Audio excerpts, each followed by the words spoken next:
여소야대 전국 1년을 돌아보는 YTN 기획 시리즈 마지막 순서입니다.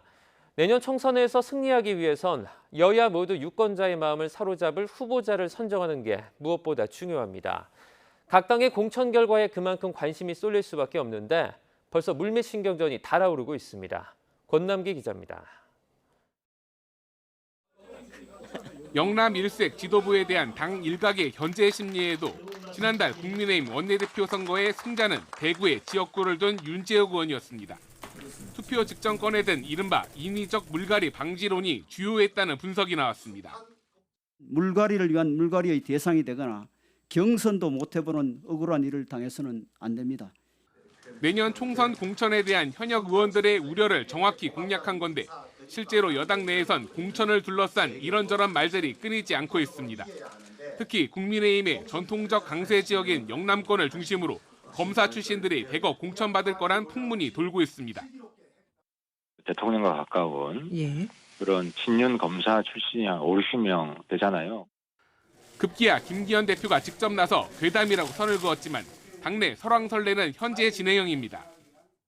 특정 직업 출신이 수십 명씩 대거 공천받는다는 것은 있을 수가 없는 일입니다.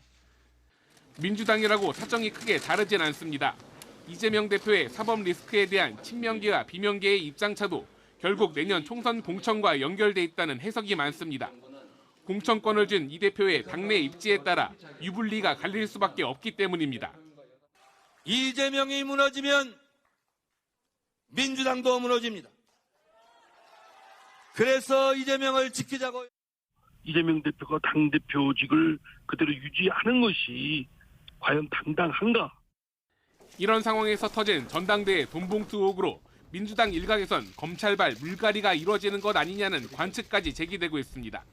지도부는 말을 아끼고 있지만 많게는 20여 명에 달한다는 연루 의원들에게 공천장을 주지 못할 거란 얘기가 나오는 겁니다. 검찰이 신속하게 좀 수사를 해주시면 좋을 것 같습니다. 확인되는 실상에 따라서 상응하는 조치를. 선거를 앞두고 매번 불거진 공천 논란은 유권자 표심에도 적잖은 영향을 줬다는 게 정치권의 대체적인 분석입니다. 여야 모두 공천 잡음의 후폭풍을 최소화하는 방안을 고민할 수밖에 없는 이유입니다. YTN 권남기입니다.